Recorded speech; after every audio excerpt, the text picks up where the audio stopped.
Bonjour à tous, c'est Franck et Logan, et aujourd'hui c'est cool parce qu'on va regarder du flipper. C'est Gottlieb Pinball Classics sur PSP, c'est développé par Farsight Studios, édité par Core Media, et c'est pour tous les âges. À partir du moment où on arrive à se servir d'une PSP, je pense que c'est pour tous les âges.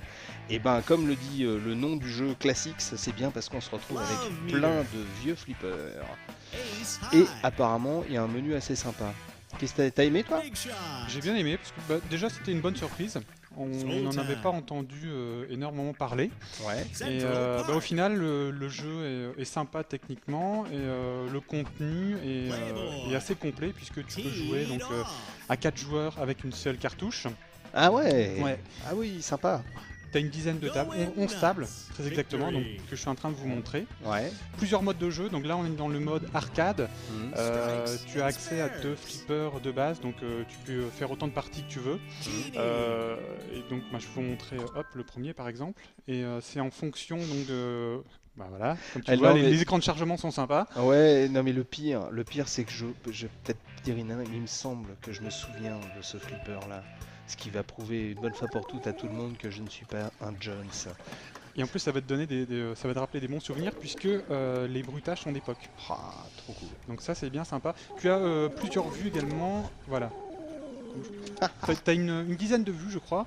Et ce qui est sympa c'est que tu peux jouer également à la verticale, et à l'horizontale. Et très honnêtement, quand on a dit aujourd'hui qu'on faisait une vidéo de flipper, je savais pas à quoi m'attendre. Et là je dis, j'achète. Ah ouais non carrément, ça me plaît vraiment bien quoi. Mais il est très très réussi parce que l'ambiance est vraiment bonne, le gameplay, bon effectivement à la base jeu de flipper c'est assez simple, ouais. Mais les réactions de la balle, enfin de la boule plutôt sont réalistes et tu prends énormément de plaisir si tant est bien évidemment que tu aimes bien les flips et que tu aimes aussi la compétition quoi. Il y a des gens qui n'aiment pas le flipper dans ce monde? Il y en a. Oh. Si pareil. Attends. Par contre, est-ce qu'on peut déposer les pièces sur le coin de la non, PSP? Malheureusement, ça n'a pas été prévu. Mince, on peut pas mettre les pièces pour jouer les parties d'après dans le cendrier qui était au bord de la PSP? Non, ça n'existe pas. Tu peux choisir le nombre de balles que tu vas avoir par partie de 3 à 5, c'est ça. Et tu as également quelques bonus à débloquer comme des multiballes, le tilt, donc interdit on va dire, entre guillemets, tu peux bouger le flipper dans tous les sens, tu n'auras plus de tilt, etc. Ah oui, et puis il n'y a pas le patron de café qui vient pour te disputer? Non, tu peux jouer autant que tu veux.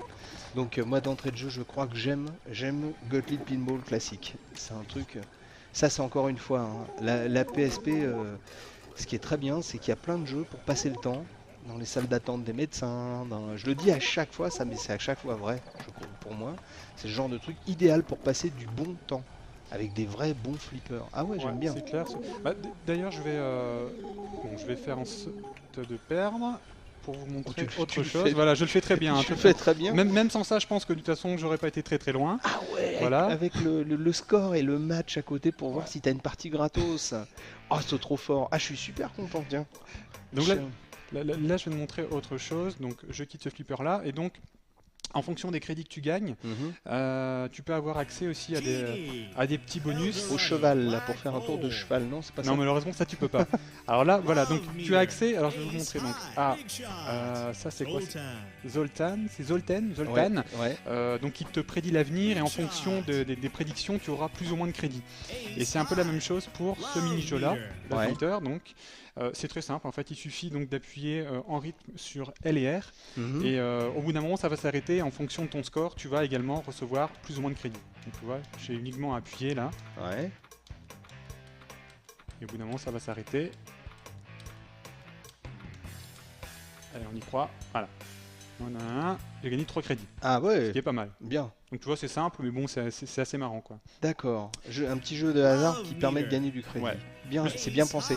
Et franchement, les mecs de Core Media et de Farsight Studios, là, je suis super surpris. Le seul truc que je regrette un tout petit peu, mais c'est vraiment anecdotique, c'est là tu vois, on a l'impression d'être dans un espèce de comment dire ça, de hangars où tous les flippers sont entreposés.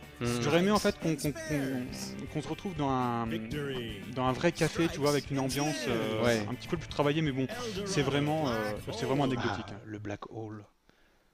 Trop fort. En plus, les temps de chargement sont pas énormes, je crois. Tu avais quel âge en 1981? J'ose pas le dire. J'ose pas le dire. C'est quelque chose qui ne se dit pas. Les rédacteurs sont très pudiques, donc. Mais j'ai jamais été très flipper, moi, de toute façon. Ah ouais, non, j'étais plus déjà jeu d'arcade à l'époque. Bah oui. Et puis j'étais très mauvais, il faut le dire. Il faut bien dire ce qu'il en est. Donc là, tu vois, t'as plusieurs vues quand même. Elles sont toujours toutes plus ou moins jouables. Et comme tu le vois, je suis extrêmement mauvais. Non, mais en même temps, c'est The Black Hole. Oui, c'est vrai. C'est des flippers qui sont difficiles. Et si on écoute un tout petit peu, donc tu vois, l'ambiance est quand même vachement sympa. Ouais, et ben vraiment, moi je suis pas rédacteur, mais j'aime bien, je mets des bons points parce que ça me plaît bien. L'idée est sympa et puis c'est surtout réaliste. Et vraiment, on est content de vous avoir montré Gottlieb Pinball Classics de Farsight Studio et édité par Core Media. Et c'est super, moi ça me plaît vachement. Et c'est pas très cher, je crois qu'il est vendu un tout petit peu moins cher que la normale, si je dis pas de bêtises. En plus. 40 €, un truc comme ça, donc bon, au final je crois que c'est le même prix que la plupart des jeux PSP. Donc j'ai dit une bêtise, donc on va finir là-dessus, voilà. Et bon, on vous dit à bientôt. Salut.